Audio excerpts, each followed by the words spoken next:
Good noon, Malacanang Press Corps. Let's now have Chief Presidential Legal Counsel and Presidential Spokesperson, Salvador Panelo. 11:59, so morning pa. Good morning. Before I start, I'd like to make, excuse me, clarification. Apparently, the discussion we had in the wiretapping created a firestorm. Mukhang mali yata intindihan. First, it's the policy of the government to comply with the law. Wiretapping is illegal in this country, so that's it. Now, what I was saying was that if in the course of cooperation between countries, like combat terrorism and illegal drug industry, information will suddenly thrown into our lap without us asking it. Nandun na. And the information points to a terrorist or a drug lord, then if it is a matter of national security, I don't think na masama na gamitin natin yung information as a lead. Remember I said wiretapping is illegal and therefore any information coming from that cannot be admissible in evidence. So kung lead lang, like for instance, si Mr. X, sinabi ng isang kung sino man, kahit whatever source coming from, kahit na dito sa atin, binigyan tayo ng information si Mr. X, drug lord. O hindi ba that will be a lead for law enforcement agencies to conduct surveillance on this person? I don't think that would be illegal.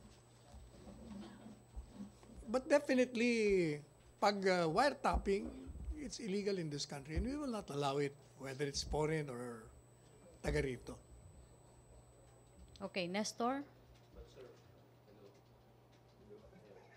Okay, meron. Thank you, Sir, but what is PIDEA Director General Aaron Aquino is saying that wala po kaming natatanggap na bang information or intelligence regarding sa narcolis na nanggagaling po sa ibang bansa. You mentioned that. I was not also making a statement na yung narcolis is based on that. My elucidation was more on a general term. Hindi yung narcolis, kasi there are, hindi ba sabi ko, there are many sources. One of them is surveillance, information coming from mga nag-surrender at mga naaresto, pati na yung high-tech technology. O doon napasok yung supposed to be wiretapping. And therefore, yun lang, that's the only circumstance that we can use an information thrown to us without us asking for it, ay nandun na, binigyan ka ng informasyon. Oh, that's a drug lord. Oh, hindi ba the law enforcement agencies will have to conduct surveillance on that particular person. Nestor, may follow-up, Joseph? Lead lang yun, lead. Because you cannot use it. Unang-una, yung information na yun, sasabihin lang siya, he's a drug lord. Oh, how you cannot just prosecute on the basis that ito, drug lord, sabi ni ganito. O syempre, you will have to conduct surveillance and then get evidence to nail him. Lead lang yun, lead. Okay. Sir, all right, question. Is any foreign government wiretapping our citizens? I do not know that. Kaya nga, with respect to the narcolis, wala akong alam na nag-provide sila. Where then did that come from? Na sinasabi niyo na there will be or there may be instances, saying it's maybe a possibility, no? There may be an instance where a foreign government can provide us... Or any source for that matter. No, let's focus on foreign government spying. Where did that come from? That the possibility that a foreign government may be spying on drug personalities and can be providing the country with such evidence? Terrorism and illegal drug industry are the twin evils of the world. And so all countries cooperate with each other in combating it. That's why I said in the course of cooperation, baka biglang sabi, o yan, drug lord yan. Papunta sa inyo yan. O yun, ano gagawin mo? O di syempre, you will have to conduct surveillance on a particular person. And were there instances in the past that this was None that I provided know for? of. It's in the realm of probabilities. Is there nothing illegal, sir, when a foreign government is spying on Filipinos? I think every government is spying, di ba? Parang, di ba, labanan yata. Kasi, But you know, receiving... for okay. that matter, every country, syempre, is always concerned with its national security. So they will always undertake measures to prevent intrusion. So now, we are your question now is it illegal? Of course it is illegal. it is illegal. Illegal. But when you use, and you said this is going to be possible, no? Kasi it's being it's served on your probable. lap na parang, oh, anyway, nandiyan na naman yung information. Is that not consent to the act of spying? Kung alam mo, nanggaling sa, kasi hindi naman lahat ng information galing sa wiretapping. No, well, focus on the wiretapped information being given to us as a possibility. Kung if you know consciously na galing sa wiretapping, di siyempre atras ka kasi illegal nga sa ating bansa. But we have But no... according to Secretary Guevara, I just read his position. Now, if it's not illegal dun sa ibang bansa, you can use it. Kasi legal sa kanila. Kahit illegal sa atin, sir, without a court order. Yan ang position ni Secretary And the Guevara. palace is adopting that position, sir. Ano yun? Sa akin, parang gray area yun. Ang tingin ko, ang pinakamagandang argument is if it concerns survival of the country, national interest, pareho rin yan ng presumption of innocence. Saka right of the people to know and right of the state to preserve itself. Country's interest will always prevail. Kung it's a matter of survival, bakit naman hindi mo gagamitin? All right, sir. So factually, number one, we don't know if any foreign government, do we know if any foreign government is spying on us? The answer is no. I don't know of that. The Department of National Defense would know that. I don't know. Okay. And if there is such a thing, this is objectionable or not? Which one? Yung... The spying of a foreign Oh, government on definitely. Filipinos. Objectionable is supposed to be. A foreign country will never allow. Di ba, they prosecute nga. Meron nga tayong espionage law, di ba? Meron pa tayo sa revised penal code, espionage law. And, okay, sir. Just may mention lang kayo, sir, na point dun sa narco list and narco politicians. I've called you before regarding hindi, the fine-tuning of the Yes. data, no? Ang sinasabi po natin is that if you are a narco politician, you are waiving your right, correct? If you're a what? If you're a narco politician, meaning to say Yes. you're a government official Yeah, involved in because drugs. you open yourself to exposure. Correct. But the narco list is not just 82 individuals. It's probably a lot more than that, yes? Hindi ko alam kung sino ang mga naroon. So I cannot answer that accurately. Now, can that defense, sir, apply to civilians na wini-waive din nila yung constitutional right to a presumption of innocence if they are civilians? Kung hindi sila kandidato, Yes, sir. kandidato lang siguro ang pwede. Okay. So therefore, sir, yung i-release po natin na listahan would be just narco politicians? You have to ask Secretary Anyo because I don't know the names as well as the personalities involved. But you guys, parang di ba nag-huddle po kayo No, ni but you President? have to look at the list. General yung usapan namin na pwedeng i-release. Okay, sir. Thank you. Okay, Tuesday new. Paabot ng microphone.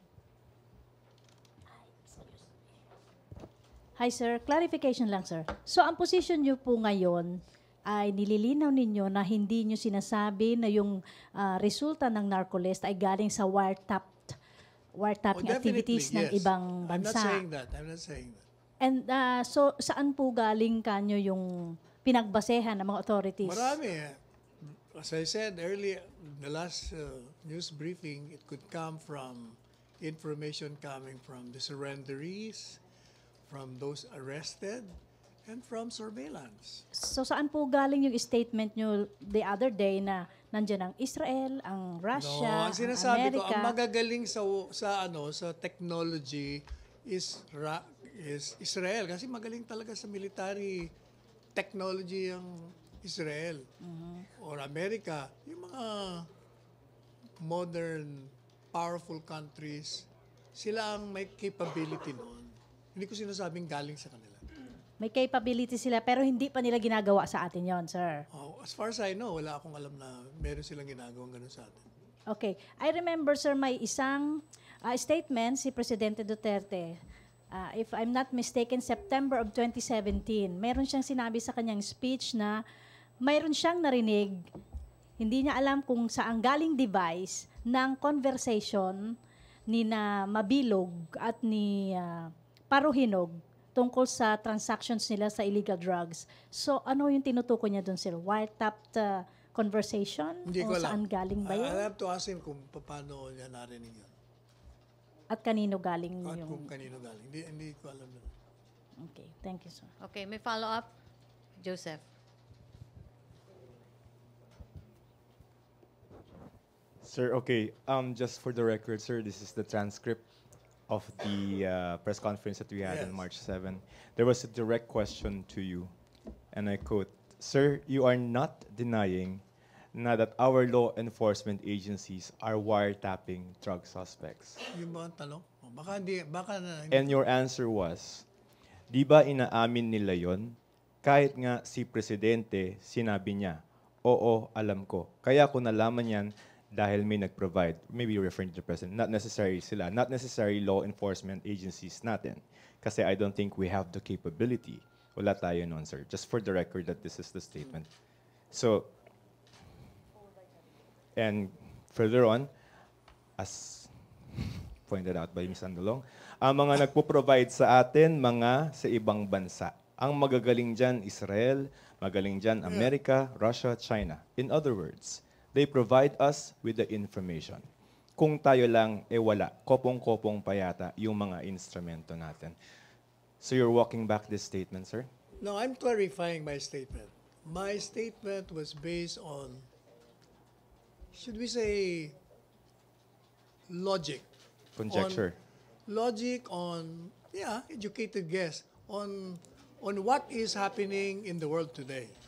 Countries whose survival depends on measures that they will undertake to preserve their territory or sovereignty will have to use that. So, sir, But, again, I will say that as far as I know, walang nagpo-provide sa atin ng informasyon. okay, sir. Follow-up? Other issue? Follow-up? Henry? Microphone, please. Joseph.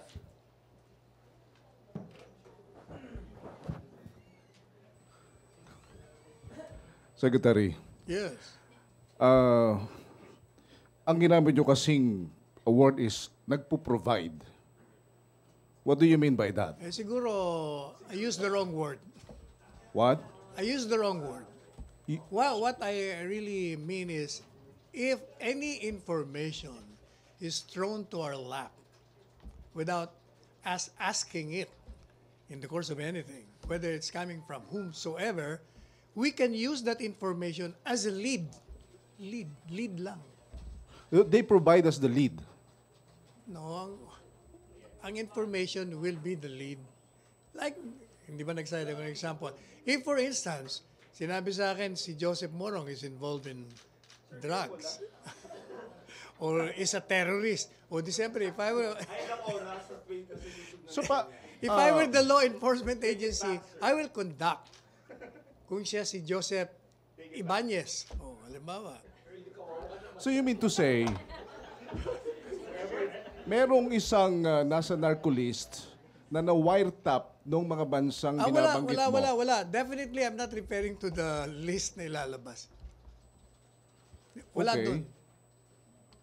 So hindi kasama sa na-wiretap yung mga nasa narcolist ng mga bansang sinasabi Wala mo? pang na-wiretap.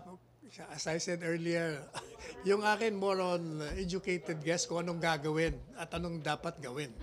At kung anong maaaring gawin.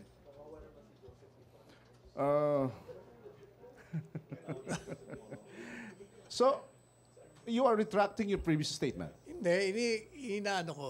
Kina-clarify ko kung anong talagang ibig ko sabihin. So, ano ngayon ang basis ng narco list? Edi yung gaya na sinabi ko, yung mga information galing sa surrenderies, yung information galing sa mga arrested people, yung pag-conduct nila ng mga buy-bust operation, drug buy-bust. Yun ang mga ano doon. Okay. It will be coming from testimonial, galing sa community. Ay, kung may nagsumbong, ako lang, may mga tatanggap ako. Sabihin lang, sir, can you investigate this, a particular person? So I refer it to PIDEA, I refer it to PNP. O di bahala sila. So, yan ang ibig ko sabihin mga And information. basihan na ho yun para maglabas na kayo ng... Basihan para mag-imbestiga ka kung mababalidate mo yung impormasyon na binigay sa'yo. Okay. Lead lang lahat yun, lead. Okay. National security, binabanggit po ninyo. So, tayo ba ay nasa ilalim na ng... itong problema natin sa droga, may deklarasyon na ba kayo, formally, ang Pangulo na... O hindi ba sinabi niya na, it was even former Gloria Arroyo who raised it to the level of a national security, the problem on drugs. Sinusundan lang ni Presidente, sinabi niya yan eh. Pero wala siyang kanyang deklarasyon. Dati na nga, hindi mo na kailangang ideklara kasi nadeklara na nga ng dating Pangulo. Okay. Okay, MPC, other issue, Nestor. Secretary, yesterday, the presidential daughter and Davao City Mayor Sara Duterte, who happens to be the campaign manager of the Hugpong ng Pagbabago, said that honesty should not be an election issue, saying, I quote, everybody lies. Does the palace agree with this, or what is Malacanang's take on his statement? I guess you'll have to ask Inday exactly what she means by that. Baka naman gusto niya sabihin, everybody gives white lies. Hindi yung lie na lie as in lying. But do you agree, sir, Hindi, that, yun ang aking understanding. Secretary, but do you agree that honesty should be an election issue? That should not be an election issue? First, I'm not a candidate. Second, it's prohibited for me to make a statement that could be construed or misconstrued as favoring or campaigning against. Bakit naman hindi? So I'd rather not respond to that question. MPC, question. Joseph. Sir, do you like honest people? Are you? Do you like honest people? Do I like honest people? Yeah. Depends if it concerns me. What the? No, do you like honest No, I said, people? all of us like honest people. That's my answer. All of us All like of us, honest. unless you are disagreeing with that statement. Sir, I don't have an opinion. My purpose is to ask you questions. Do I you like respond- honest people? As a general, no, all of us, I said, Like all human beings like honest people. Will you vote for an honest candidate? As a voter, Yeah. I'd rather not say anything about Come election. on! I'd rather not say anything about election. I'm Sir, strictly as a citizen. observing the prohibition under the law. Wala yan, sir, campaign. As a citizen. And I will invoke my right to What? Two? against self-incrimination. So you're scared. No, sir. No, I'm scared to be prosecuted under the law. I don't want to be a bad example. I don't But- want to be. Will you vote But for... what is your point? Ba't di mo pa diretso? Ano bang point mo? Because you're not answering it, sir. Hindi. I'm already answering it. All right, sir. Is honesty an election issue? According to Inday, it's not as far as they're concerned. And according to you? If I were a candidate, the issue would be performance. performance, character. Character. Character that doesn't go and that doesn't include honesty? Oy, kasama lahat doon, pati yung behavior mo. Anong point mo ngayon? The point is, sir. In other words, you want me to either to agree or disagree with Mayor Sara. Well, yeah, if you can. My answer there is she's entitled to her opinion. And you, It's a free country. the palace considers the statement that honesty is not an election issue. Do I you have no agree? opinion on that simply because I'm not a candidate. As a voter, I will have to exercise my own judgment whether honesty will be a part of my choice. Okay, Ace? Ayaw. Okay. Secretary, is honesty, hindi yeah, na ikaw, Seka, is honesty important to the President? I will have to ask him that.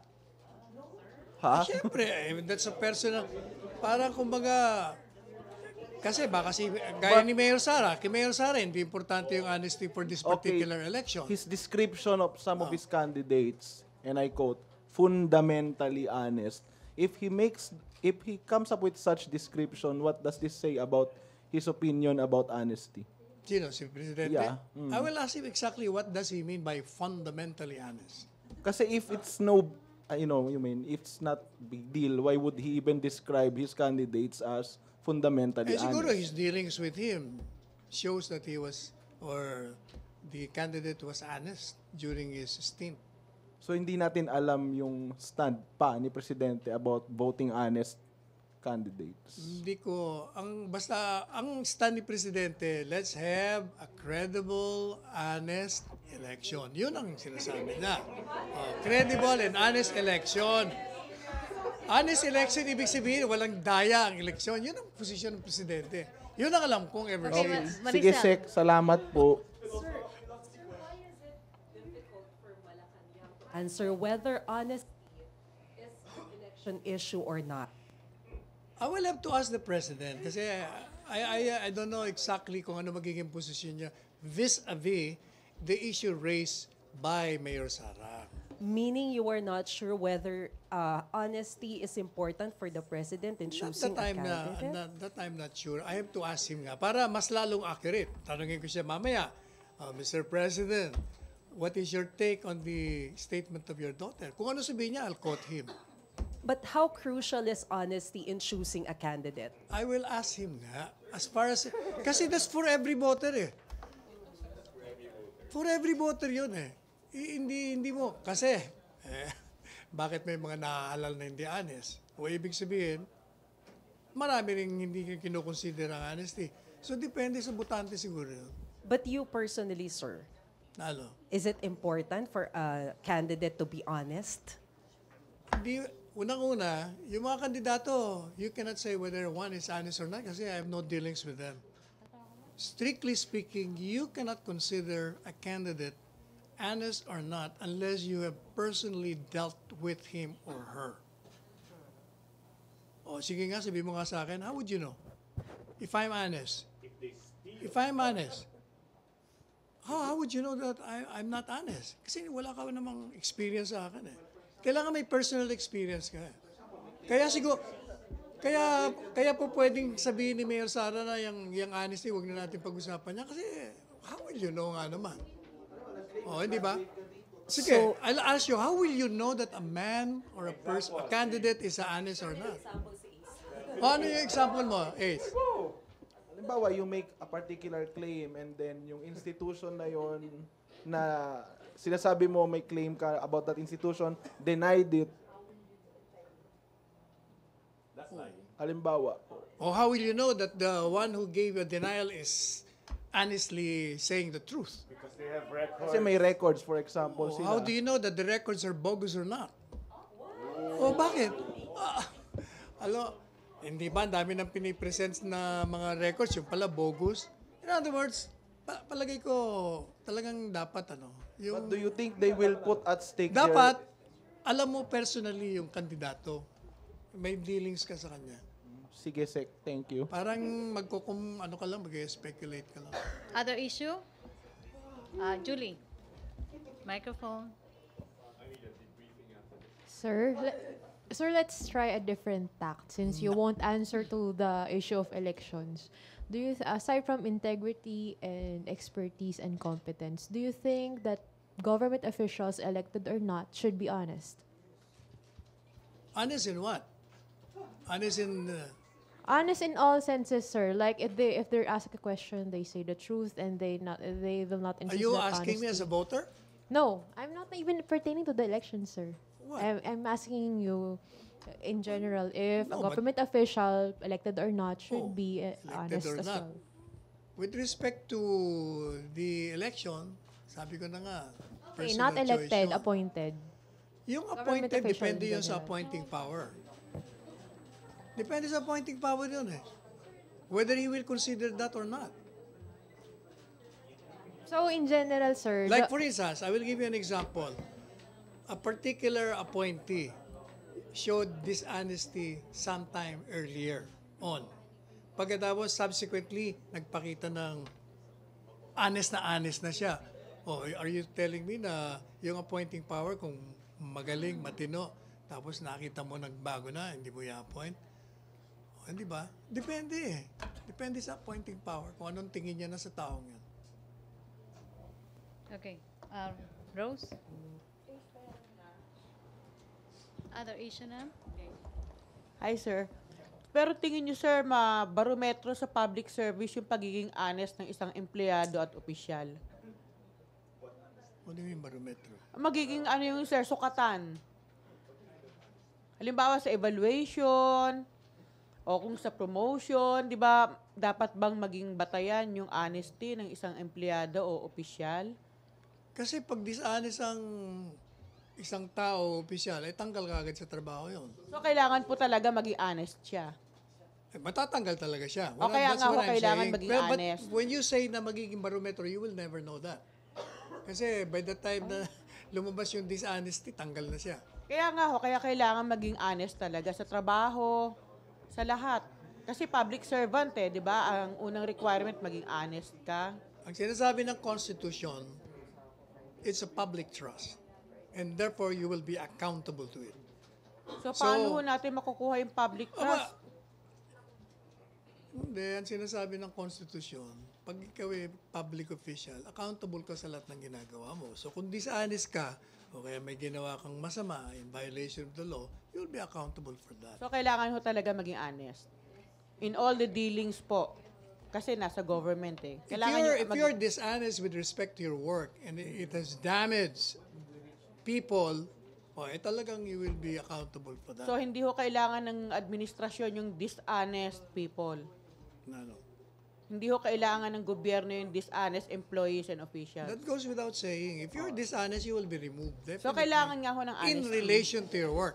But if you're dishonest with respect to your personal relations, So, yun nga ho, it boils down to kailangan natin ng honesty talaga sa gobyerno. kaya depende sa butante pa rin. Eh, Depende sa butante, depende sa hindi appointing naman ho power. kailangan, hindi naman po lahat sa gobyerno ibinoboto. Halimbawa po Exactly. yung... Sino ba mag-appoint nun, kundi yung appointing power? So, depende sa kanya kung anong tingin niya dun sa tao. So, honesty ho talaga ang kailangan sa gobyerno. Ah. Kailangan sa gobyerno matino. Kaya honest ka. Kung matino ka, honest kung ka, di ba? nagsisinungaling ka lang tungkol sa girlfriend mo, o tungkol sa mga kaaway mo, basta yung sa trabaho mo, matino ka, yung wala kang gagawing masama in violation of the law and regulations. Last si Henry, tapos other still issue na about tayo honesty. si Ina. Secretary, you believe that honesty is still the best. Walang katapusan. You think honesty is still the best policy? Oh yeah, that's a word na everybody believes like you. And actually, ang tanong ho namin siguro, as a presidential spokesperson, ano ang... Position ng palasyo? No. I'll ask him that. No. Ano ang inyong advice sa mga botante? Advice ko sa mga botante, pag-aralan nila yung kanilang mga kandidatong gustong piliin.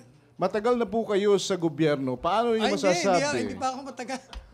Hindi, kung hindi man sa sa administrasyong ito, I'm sure marami na kayong exposure sa governance. Ah.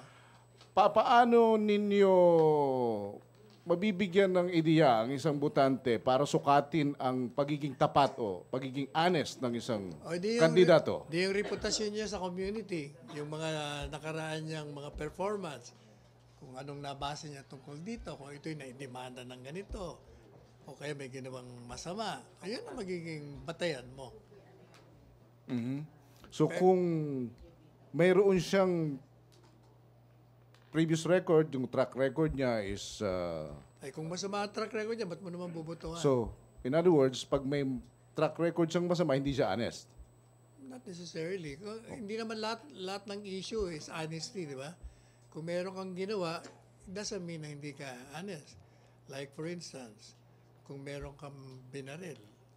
Kung involved Pulis siya ka, sa halimbawa, kung involved siya sa halimbawa, corruption, involved siya sa may kaso siyang O edi, you will be accountable Plunder. for that. You will be accountable because that's fraud. nagsisinungaling siya sa kanyang educational attainment. Oh, that's fraud also. Okay, so that's fraud. O edi, matatanggal siya sa trabaho. O hindi siya ma-appoint. O hindi siya mahalal. So for not declaring the real score on his educational In other background, words, what she I'm is not saying, honest. In other words, I'm saying that honesty as an issue depends on the voter himself or herself. If he or she will consider that, as far as Mayor Sara is concerned, hindi. Hindi issue sa kanya yun. Sir, pero hindi po tayo nahihirapan doon sa issue ng tanong ng honesty, sir. Kayo po ba personally nahihirapan din po tayo maging honest? Po? What do you mean? What do you mean? Kasi we were asking you for your palace side. Ano nga, sir? You know, stand. I'm spokesman for the president. Yes, I sir. have to ask my principal exactly his position. I cannot preempt what he has in mind. I have to ask him exactly, ano bang position niyo, Mr. Presidente? Sabi ni ganito, ganyan. And then I will relay it to you. Okay, Ina, other issue na. Okay.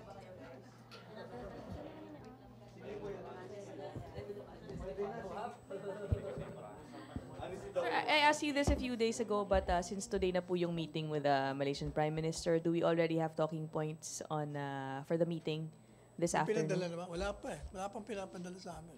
Sir, will agreements be signed? If so, how many are we looking at? And Ang alam ko lang, meron topics kaming, will ang be alam ko lang covered? may bilateral meeting. Yan ang alam ko. No signing of agreements. Wala akong, hindi ko nakita sa aking, sa info. Wala pa. Thank you. Okay. Mamaya, malalaman natin yun. Okay, MPC, questions? I'm always honest. Okay na. Tina. Last question na tayo kay Tina. Sorry, Virgil. Sir, may statement si Secretary De Lima that Duterte's taunting and mocking of the Ocho Derecho candidates is a very good sign that it means that the opposition slate's numbers are improving, etc. Duterte and his inferior slate are now feels threatened. Anong reaction ng Palas? Di ba sabi ko nun, we will ignore her. So she's ignored. Okay, sir. Sir, sa issue ng budget, it remains before the Senate and the House dahil sa mga away nila. I think yung universal health bill at least 200 plus billion ang kailangan at naka-allocate under the 2019 budget. Anong magiging epekto nun kung we will always be working on a reenacted budget? Which one?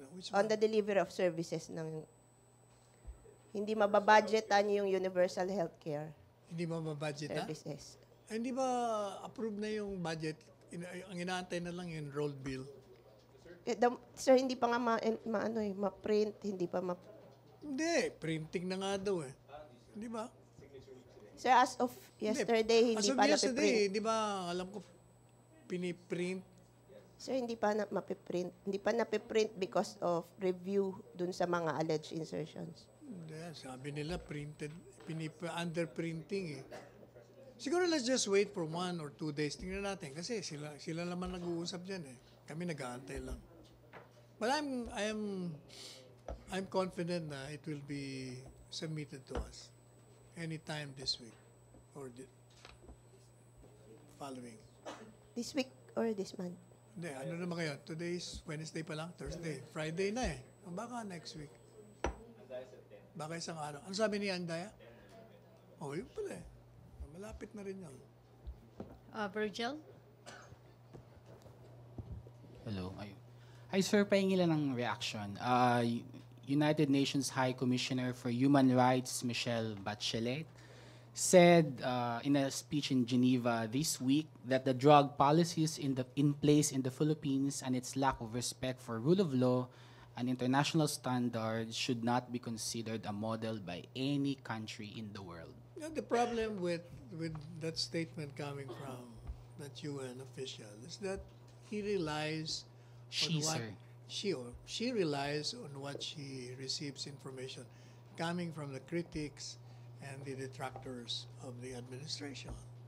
And we've been saying that this information is wrong. Like for instance, when she claims that there were 27,000 deaths, ang official count is only 5,000. Does the palace see this statement, sir, from the UN High Commissioner as a foreign meddling or some intervention? Naman sinasabi natin na mas marunong pa sila dito sa bansa how to deal with our problem. Yun ang naging position natin ever since. Okay, last question na tayo. I'm sorry. Ace, magtatanong ka. RJ and then last na si Joyce. Sir, reaction also.